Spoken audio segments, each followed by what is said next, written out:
The soul is a non-physical energy of consciousness, but a vehicle of consciousness which travels through space and time. It reincarnates. Your soul has come into this body with a past history, and that past history led it to have a particular identity, to be born to a particular set of parents in a particular culture, right? That didn't happen for nothing. That happened because there is karma that the soul carries. But that identity is the same that it was before, now that it's in this body? Yes. The soul remains with its identity, but it has a trajectory. Yeah. And in every life, the soul develops a different ego consciousness. So the soul has no name. The name you were given by your parents then pertains to the ego. The soul is the vehicle that then carries the ego, right?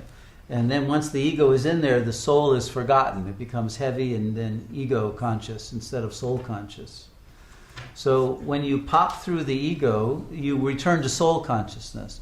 Your soul consciousness has a natural yearning for God. The ego has no interest in God. It has an interest in pleasure, sensuality, all of that. But the soul has an interest in returning to God. So the soul is a higher level of consciousness than the ego. And the soul is the level in which the true higher awareness and higher intelligence opens up.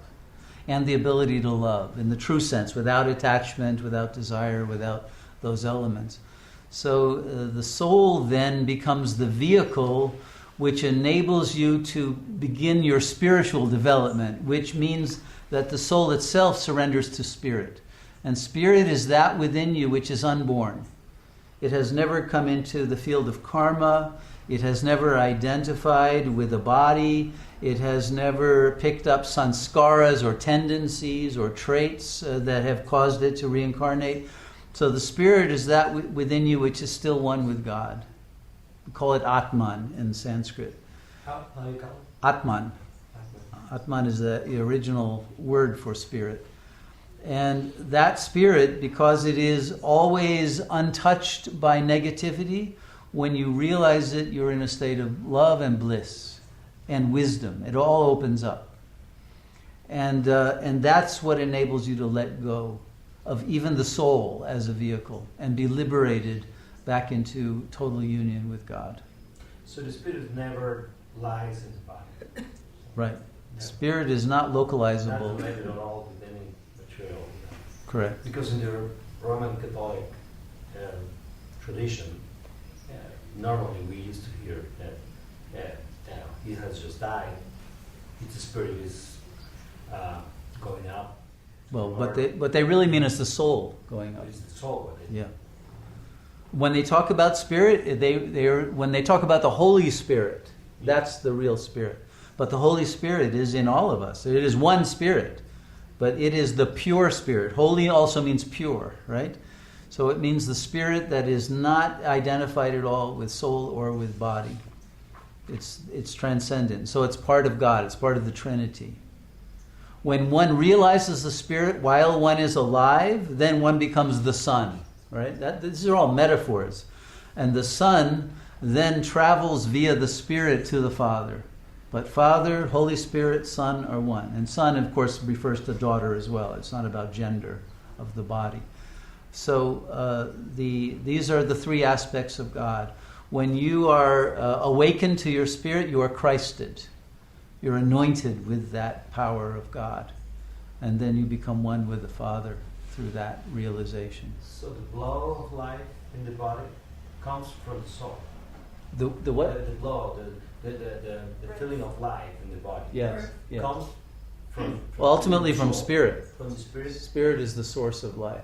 The source of life. Yes. But when the soul leaves the body, the life leaves also. Because the soul carries the spirit out of the body as well, seemingly out of the body. But the source of it is the Are spirit. they attached? The spirit and the soul. Yes.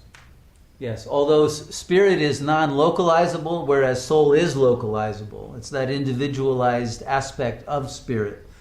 But nonetheless, when the soul leaves, then the spirit disconnects from the body and the body dies. Complex. It's It's not that complex. Well, at least for me.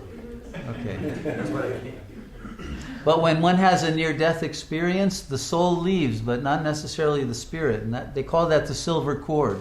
And as long as that's still attached, one can come back into the body, even if the body is seemingly dead.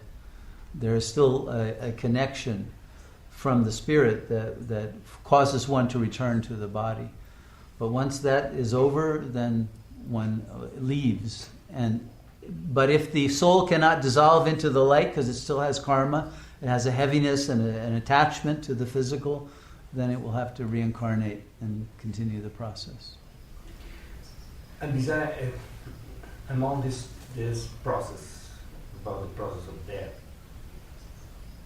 how long it takes to the soul to leave the body? There is some knowledge about it? Yes. How it works? This is more complex. Oh, Okay? okay. And the reason it's more complex is it depends on the state of consciousness of the one who is dying. There are some people who even though they're dying and could leave the body, they don't leave the body because they're attached to the body. And therefore they will stay with the body. Even after the body is dead, they will sometimes haunt the body or hang out with the body. And that's why it's very important for those who are with that person, who are grieving perhaps, give that person permission, give the soul permission to leave. Because often the attachment of relatives is, don't go, don't die, don't leave us. It causes that soul to stay there. And then it doesn't go to the light. And then it takes more time for the soul to let go of all of the dispersion of its energy that goes into all the cells. So although the body dies as a soul, as a consciousness of a unity, the cells remain alive for a long time. And the sooner one withdraws all of one's life energy out of the cells, the sooner the body becomes really inert. And in the traditional cultures, you would not bury the body or burn it for several days until all of the life of the cells was gone, so that there was no negative karma, pain, or suffering that was committed on that body. And so there were many rites that would help to accelerate the leaving of all the life energy to go up to the light that we've lost today. So we have a very unsacred way of dealing with both birth and death in our culture. There's a lot of denial involved with both of them.